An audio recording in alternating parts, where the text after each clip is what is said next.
오늘은 "다 팔아 사야 하는 것"이라는 제목으로 말씀을 나누겠습니다. 지금 예수님이 세 가지 비유를 들어서 천국을 설명하고 있습니다. 지나가는 사람한테 "천국이 있습니다. 지옥이 있습니다." 그러면 고개를 설레설레하면서 지나갈 거예요. 왜냐하면 천국이 눈에 보이는 것도 아니고 지옥을 가본 사람이 있는 것도 아니고 '아 좀 이상한 사람들이야.' 아마 이러고로 갈 거예요. 그러나 성경에는 분명히 천국에 대한 얘기가 구체적으로 나와 있고 음부에 대한 얘기도 아주 구체적으로 나와 있습니다. 그러면 이 천국을 이해하기 쉽게 예수님이 비유로 풀어서 얘기했죠. 물론 예수님이 입을 열어서 말할 땐 항상 비유로 얘기하셨는데요. 이해하기 쉽게 하기 위해서만 비유로 얘기한 건 아니에요. 여러 가지 의미가 있어서 비유로 얘기하셨죠. 그래서 오늘은 천국을 세 가지로 말씀했습니다. 천국은요 여러분 누구나 갈 수 있죠. 그러나 누구나 갈 수 없는 곳이기도 합니다. 그리고 천국은 값없이 공짜로 갈 수 있는 곳이에요. 그러나 천국은 대가 없이 갈 수 있는 곳은 아니에요. 그리고 천국은 멀리 있는 것 같지만 가장 가까이 있는 곳이 천국입니다. 왜냐하면 우리 마음속에부터 시작되는 거거든요. 이런 천국이 참 이해하기 어렵고 쉽지 않지만 누가 천국을 갈 수 있는지 또 어떻게 해야 천국을 갈 수 있는지 예수님이 말씀하신 대로 한번 살펴보도록 하겠습니다. 44 절에 보면요. 천국은 밭에 감추인 보화라고 그랬어요. 보화를 안 좋아하는 사람은 없을 거예요. 밭에 감추였대요. 그냥 보이는 게 아니라 밭 속에 감추인 보화라고 표현했는데 보화는 누구를 얘기를 하겠어요? 예수님을 얘기하겠죠. 뭐 복음을 얘기할 수도 있고 욥기 22장 25 절에 보면 이런 말씀이 있어요. "그리하면 전능자가 내 보화가 되시며 내게 귀한 은이 되시리니." 이런 말씀이 있어요. 그래서 밭에 감추인 보화를 캐내어서 자기 것으로 가졌다는 것은 예수님을 갖는다는 거거든요. 근데 그 밭만 봐도 행복하잖아요. 근데 그 밭 속에 보화가 있으면 자기 전 재산을 다 팔아서 그 밭을 산다는 거죠. 밭이 문제가 아니잖아요. 그 속에 값진 보화가 들어있기 때문에 전 재산을 다 팔 수 있다는 거죠. 밭은 평범한 일생을 보내는 곳이고 아주 흔하게 보이는 곳이지만 보화가 있다면 일반 밭이 아니겠죠. 다 팔아서 사야만 되는 곳이죠. 보화보다 밭이 더 가치 있다고 말하는 사람은 아마 없을 거예요. 왜냐면 보화를 팔면 그 밭을 몇 개라도 살 수 있는 거잖아요.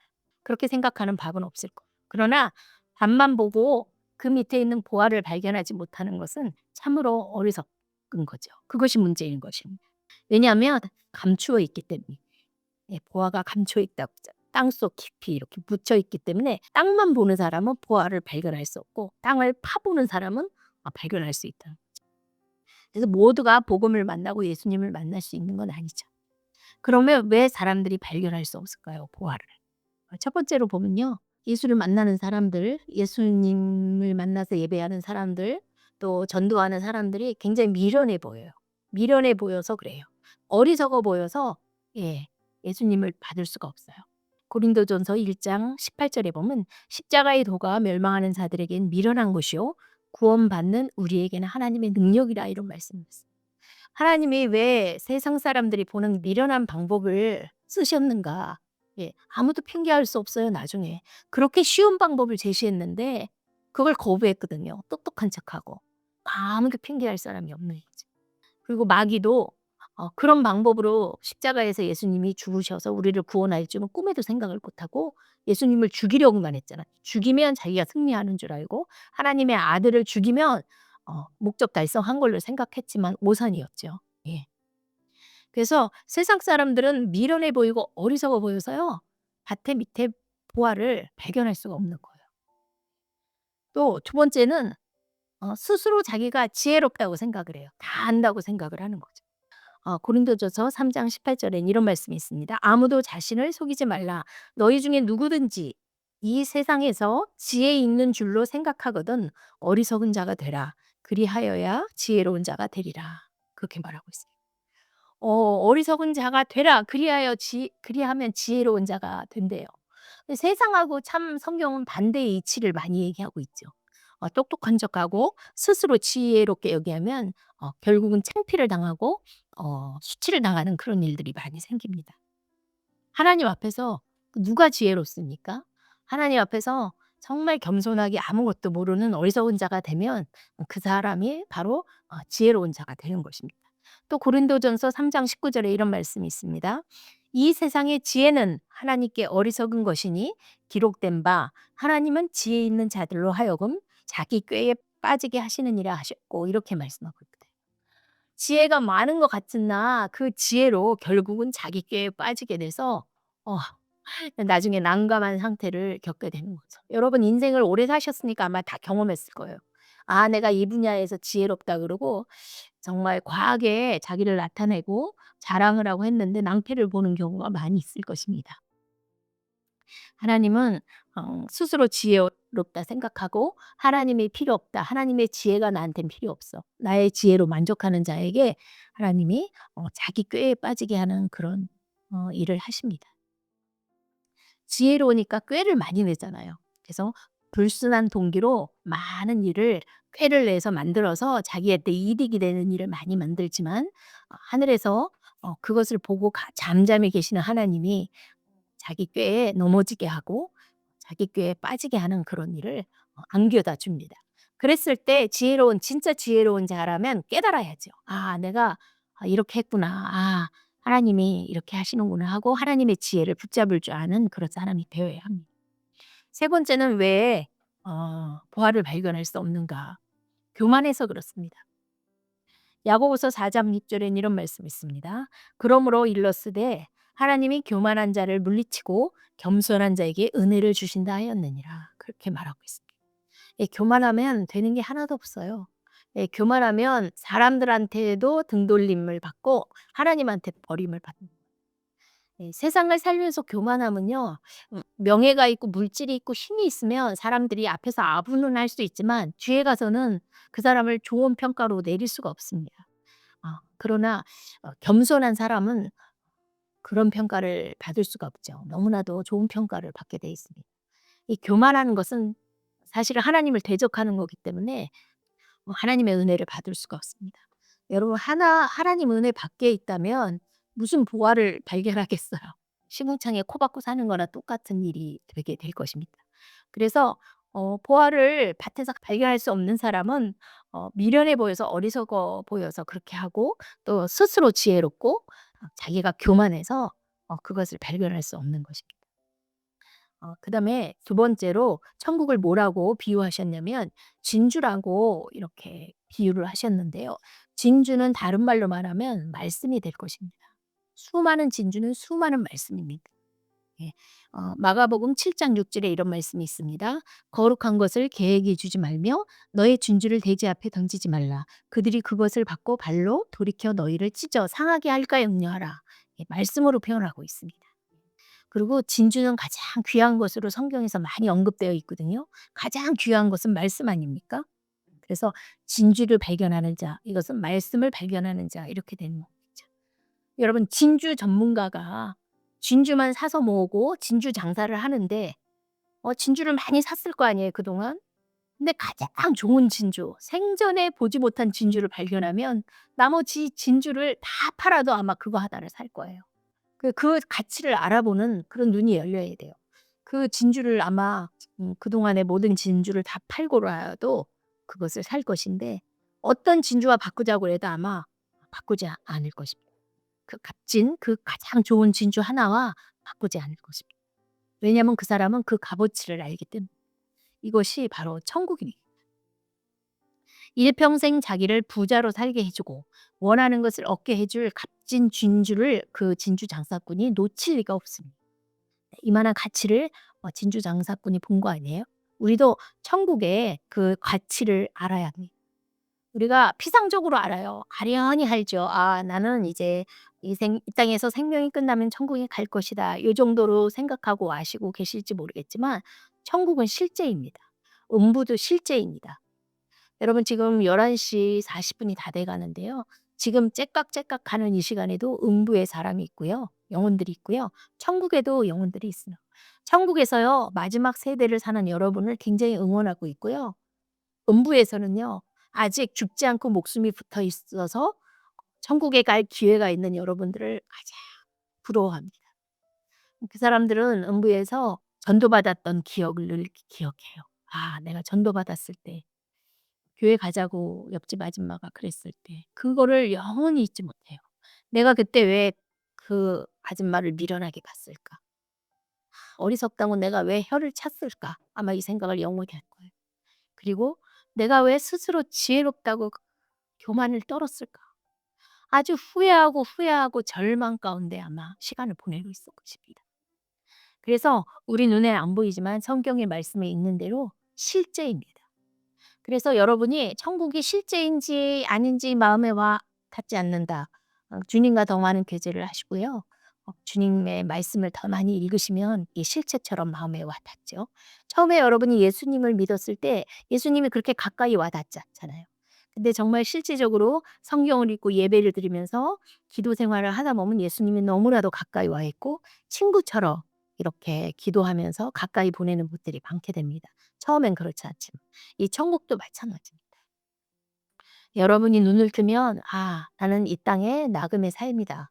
내가 인생을 다 살고 나서는 첫 본향, 나의 본향 천국에 갈 것이다.' 이런 마음을 갖고 하루하루를 사시는 게 맞습니다. 제가 천국을 너무나 소망하기 때문에 제 성교명도 소망입니다.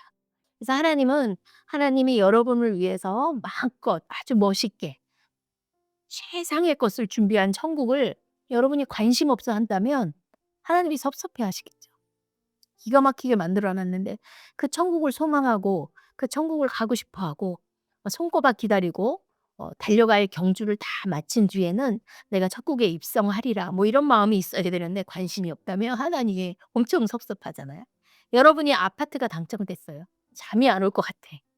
내가 손을 막 꽂으면서 '내가 한 달 있다, 두 달 있다 아파트에 들어갈 거야.'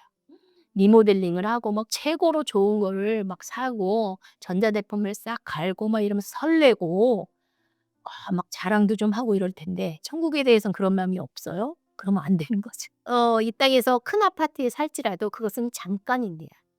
눈앞에 금방 있다 없어지는 안개이고요. 영원히 여러분을 만족시켜 주는 그것은 아닙니다. 그러나 천국은요. 내가 영원히 거할 처소입니다. 영원히 주님께 영광을 돌리며 살아야 될 나의 처소가 되기 때문에 더 많이 설레어야 되고 더 많이 가고 싶어야 되고 더 많이 기대가 되는 곳이 천국이에요 한 집. 미련해 보여서 어리석어 보여서 예수를 안 믿는다. 그러면 사람들이 주로 그러죠. 성경책을 가지고 가면 "아이고 일요일 날 쉬지도 못하고 저 바보들. 미련하기는. 쉬어야지. 이 좋은 시간을 놀러 가야지. 이 좋은 봄에, 이 좋은 가을에 김밥 싸들고 놀러 갈 생각은 안 하고 저것들은 맨날 교회 가서 뭐 하는지 몰라." 이렇게 미련하다고 얘기하는 그런 것들이거든요. "바보들이다. 뭐 시간이 아깝다." 이렇게 얘기하죠. 그러나 음부에 있는 사람들은 그렇게 생각할까요? 가장 부러운 사람이 우리라니까요. 가장 부러운 사람이요. 교회에 앉아 있는 사람. 얼마큼 부러워할까요? 어마무지하게 부러워하겠죠. 언제까지 부러워할까요? 영원히 부러워요. 영원히. 스스로 지혜롭게 여기는 사람들은 천국을 허황된 소리라고 말하고 있어요. 그리고 천국을 갔다 와서 뭐 꿈에서 보거나 뭐 이래서 간증을 많이 한 사람도 있잖아요. 그러면 헛된 꿈을 꾼다 그러고 쓸데없는 정신 이상자라고 몰아세우고 거짓말한다고 이렇게 얘기를 해요. 또 교만한 사람은 어떻게 표현하냐면요. "내 주먹을 믿지." 이렇게 표현하고요. 교회나 예수님이나 말씀이나 이런 공동체를 최고의 가치로 두고 살아가는 사람을 바보라고 생각해서 사회에서는 많이 이용하려고 해요. 제가 학교 다닐 때 선생님이 예수님을 잘 믿었는데 학생들이 많이 이용하더라고요. 그 뭐 어려운 일 있고 뭐 부탁할 거 있으면 선생님한테 가서 다 허락을 웬만큼은 해 주니까 하고 이렇게 많이 이용해서 나중에 그 선생님이 예수 믿는다는 말을 안 했다고 그러더라고요. 그렇게 진주를 발견한 사람, 보화를 발견한 사람이 삶이 다르잖아요. 가치관도 세상 사람들하고 다르잖아요. 그러니까 세상 사람들이 그걸 알잖아요. 아니까 그렇게 세상에서는 많이 이용하고 또 거짓말 안 하고 정직하게 살려고 최대한 노력하는 걸 아니까 사기를 또 많이 당하고 그러긴 하더라고. 그러나 아무리 그럴지라도 우리가 보화를 놓칠 수 없고 진주도 놓칠 수 없는 것입니다. 또 세 번째 예수님이 그물 속의 물고기라고 천국을 표현했는데요. 이것은 그물 속에 있는 물고기 즉 영혼들을 말하고 있습니다. 예수님 손에 물고기에 건져서 결국은 예수님 손에 천국으로 들어가는 그런 물고기를 표현하고 있는데요. 다 들어가는 건 아니에요. 그물 안에 다 있다고 다 들어가진 않아요. 그 속에서 나쁜 거는 버린다 그랬어요. 나쁜 거는 잠깐 두었다 생각하는 거 아니고요. 잠깐 뒀다가 나중에 쓰는 것도 아니고 버린대요. 그냥 쓰레기처럼 버리는 거예요. 그리고 좋은 물고기만 그릇에 담는다고 했습니다. 그러니까 우리가 그물에 다 건져졌다고 해서 이게 다 천국 가는 건 아니죠. 좋은 물고기가 돼야 돼요. 좋은 영혼이 되어야 되는 것입니다. 많은 사람들이요, 그물 안으로 들어옵니다. 믿음 안에 들어와요. 교회 안에 들어와요. 공동체 안에 들어와요. 그러나 예수님이 다 건져갈 수는 없어요. 왜냐하면 말씀대로 살아야지 되는 거 아닙니까? 그래서 우리가 다 좋은 물고기가 되어야 한다는 소린데, 말씀을 받고 진리 가운데 선자, 진리 가운데 쓰고 예수님을 진심으로 영접한 가운데 주님을 최고의 자리를 놓고 사는 그런 영혼이 될 때 우리가 좋은 물고기가 될 수 있는 것입니다. 사도 바울이 그랬잖아요. 내가 예수님을 위하여 그를 위하여 모든 것을 잃어버리고 배설물로 여김은 그리스도를 얻고자 함이라고. 예, 그런 삶을 살아갈 때 그물 속에 좋은 물고기가 되는 것입니다. 그러면 이 세 가지로 예수님이 비유를 얘기하셨는데, 그러면 누가 그 보화를 알아볼 수 있습니까? 그 보화를 주로 많이 알아보는 사람들이 있어요. 그 성경에 나왔거든요. 마태복음 11장 5절에 말하고 있습니다. 다 보화를 그냥 다 알아보는 거 아니에요. 근데 주로 알아보는 사람들이 있어요. 11장 5절에 보면 맹인이 보며 못 걷는 장애인이 걸으며 나병 환자가 깨끗함을 받으며 듣지 못하는 자가 들으며 죽은 자가 살아나며 가난한 자에게 복음이 전파된다, 이런 말이 있어요. 그러니까 주로 보화를 발견해낼 수 있는 사람은 이런 장애인들이에요. 왜 그런 장애인들인가? 이 사람들은요, 정말 인생이 나름대로 힘들잖아요. 비참하잖아요. 정상인이 아니다 보니까. 남의 도움이 있어야 살아가고 너무 마음이 슬픈 자들이에요. 그렇기 때문에 그 슬픈 마음을 누구에게 열어요? 예수님께 열어줄 수 있는 거예요. 그 사람들 마음은요, 예수님을 만나면 얼마나 예수님에 대해서 간절하고 얼마나 예수님을 사모하고 얼마나 예수님을 원하는지 상상을 초월합니다. 누구와도 비교될 수가 없습니다. 배부른 사람? 그런 사람 그 누구와 비교할 수 있겠어요? 배부른 사람하고 비교할 수가 없는 것입니다. 일주일 내내 예배 시간을 기다려요. 예. 기차 타고 막 1 시간 2 시간을 가도 거의 장애인끼리 모이는 그런 교회 가서 예배를 드리고 사모합니다. 걸을 때도 앉을 때도 예수님의 이름을 의지해요, 그런 사람들은. 자기 환경이 그렇게 불우하고 힘들어도 환경과 처지를 뛰어넘어 감사로 하나님께 영광을 돌리는 사람들이 그 사람들입니다. 바로 보화를 발견한 사람들이고요. 천국을 소망하는 자들입니다. 그러니까 하나님은 참 어떻게 보면 공평하죠. 내가 가장 힘든 진흙탕 속에 빠졌을 때 내가 가장 원하는 거는 예수님이고, 누구나 그래요. 내가 좀 살만하고 내가 좀 배가 부르면 가장 원하는 건 예수님이 아니고 딴 것이 될 확률이 많지요. 그러니까 내가 고통 중에 있다, 환경이 어렵다 할지라도 공평한 이유가 그만큼 예수님을 내가 더 붙들고 예수님의 위로가 그만큼 나에게 많이 오고 예수님과 같이 친밀해지는 거기 때문에 굉장히 공평한 거죠. 그러면 천국을 발견하면 되는 것인가 끝인가? 그렇지 않죠. 천국을 발견하면 그다음에 소유를 해야 돼요, 그것을. 예. 안다고 되는 게 아니거든요. 내 것으로 소유해야 됩니다. 근데 엄마의 천국, 그것을 붙잡고 갈 수는 없어요. 아빠의 천국, 아내의 천국을 남편이 따라갈 수가 없죠. 누군가의 천국이어서는 안 되고 나의 천국이어야 됩니다.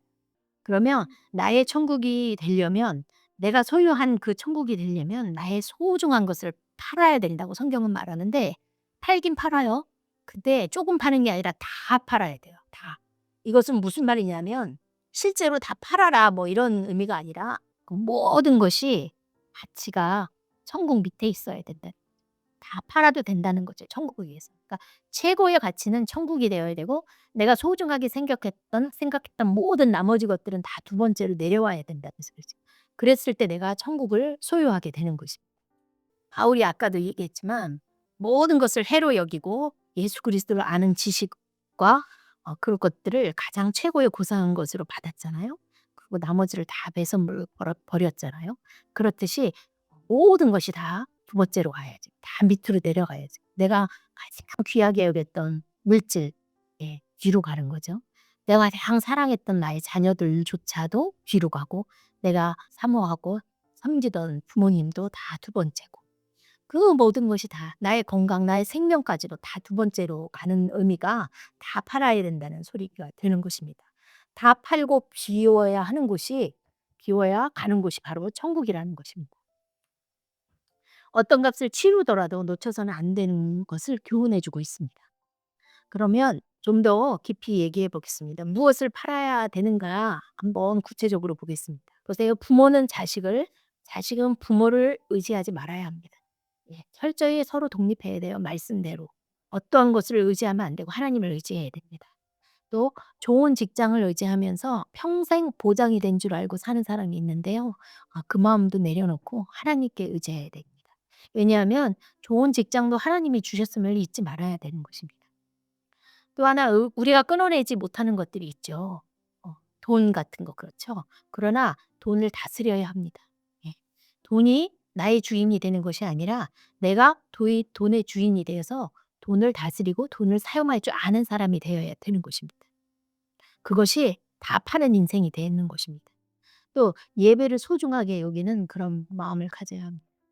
옛날에는 예배를 밥 먹듯이 빼먹고 뭐 소풍도 가고 물놀이도 가고 뭐 여행도 가고 했지만 이제는 그게 자꾸 걸리고 예배를 다 피해 가지고 이제 스케줄을 짜고 그렇게 되지 않습니까? 그래서 이 예배를 소중히 여기는 거 어떠한 나한테 손해가 있을지라도 사업상 계약건이 있고 사업상 어떤 손해가 있을지라도 예배를 지키려는 마음 그런 것들이 모두 팔아야 되는 마음이 되는 거죠. 여러분의 나쁜 습관, 사랑하지 못하는 거 한편 모두 여러분이 하기 힘든 모든 것을 천국과 바꿔야 된다는 것입니다. 마태복음 5장 16 절에는 이런 말씀이 있습니다. 이같이 너희 빛이 사람 앞에 비치게 하여 그들로 너희 착한 행실을 보고 하늘에 계신 너희 아버지께 영광을 돌리게 하라고 말하고 있습니다. 사람들은요 교회를 주시하고 있어요. 사람들은요 교회 다니는 여러분을 보고 있어요. 안 보는 것 같지만요 다 보고 있어요.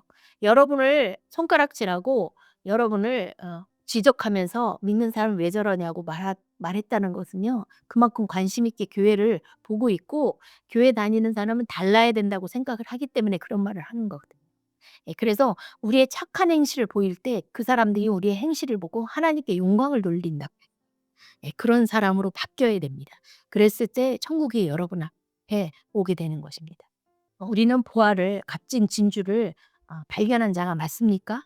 그렇다면 반드시 다 팔아서 내 소유를 만들어야 하는 것입니다. 그 소망을 가지고 나아가는 자가 됩니다. 아직도 아까운 것이 있습니까? 천국이 내 앞에 있는데 이건 아까워. 천국과 바꿀 수가 없어라고 하는 것이 있습니까? 아까워서 끝까지 팔지 않고 싸놓고 부둥켜 안고 있는 사람이 대성은 절대로 한답니다. 오늘 예수님의 교훈은 여지없이 버리라고 말하고 있습니다. 두 번째로 노라고. 가장 첫 번째 천국의 마음을 놓고 달려가라고 교훈하고 있습니다. 여러분 천국을 소망하는 사람의 신앙생활하고요. 천국에 별로 관심이 없고 마음에 없고 잘 모르는 사람이 사는 신앙생활하고는요. 하늘과 땅 차이입니다. 천국을 모르는 사람은요. 말씀에 있으니까 억지로 희생하고 말씀에 있으니까 억지로 헌신하고 말씀에 그러라고 하니까 억지로 친절하고 조금 손해도 보고 뭐 이러거든요. 그러나 천국에 있는 사람은요. 억지로 그런 거 아니에요. 진짜 그만한 값어치가 있으니까 기쁘게 헌신하고요. 기쁘게 손해도 볼 수 있고요. 기쁘게 남한테 배려도 하고요. 그렇게 하는 것입니다. 하나님이 다 팔으라고 하는 거는 후자의 경우가 되는 것입니다. 억지로 하는 게 아니라요. 진짜 천국을 소망하면서 기쁜 마음으로 그렇게 말씀대로 하라는 걸 원하고 있다는 것을 아셔야 합니다. 그래서 내가 여지까지 천국을 저 멀리 있는 그 무엇인가로 생각하셨다면 오늘 이 세 가지 비유를 예수님의 교훈을 받으시면서 내가 기쁘게 그 천국을 소망한 자로서의 삶으로 그 패턴으로 바꾸시기 바랍니다. 그랬을 때 밖에 있는 세상에 있는 사람들도 '아 저 사람 진짜 크리스찬이야.' 아마 이런 말을 듣게 될 것입니다. 억지로가 아닙니다. 기쁨으로 기대하면서 천국을 소망하면서 사는 그런 능력 있는 여러분들이 다 되시기를 주의 이름으로 축원합니다. 기도하겠습니다. 하나님 누가 그 보화를 알아보겠습니까? 참으로 천국은 장애인의 것이고 아버지 하나님 가난한 자의 것이며 아버지 하나님 보지 못하는 그런 불우한 자들의 것임을 확신합니다. 그 자들이 얼마나 하나님께 매달렸고 그 자들이 얼마나 부르짖었고 한시도 주님과 떨어지지 못해서 아버지 하나님 사모하며 매달렸는지 간절한지 다시 한번 생각합니다. 아버지, 저희가 건강하지만 그런 자와 같이 우리도 간절히 주님께 매어 달리기를 원합니다. 열정을 가지고 주님 말씀 속으로 들어가는 자가 되기를 원합니다. 천국이 저 멀리 있는 것이 아니라 가까이 내 눈앞에 보이고 내 마음속에 이루어지는 그 천국을 붙잡고 정말 말씀대로 아버지 천국을 이루며 살아가는 자가 되게 도와주시옵소서. 천국은 만나는 자마다 전파가 됩니다. 아버지 하나님, 우리로 하여금 많은 사람이 하나님께 영광 돌리고 아버지 마지막 때 거해야 될 천국을 바라보고 소망하는 자들이 많이 생겨날 수 있도록 주님 축복하여 주시옵소서. 감사하고 예수 그리스도 이름으로 기도하였습니다. 아멘.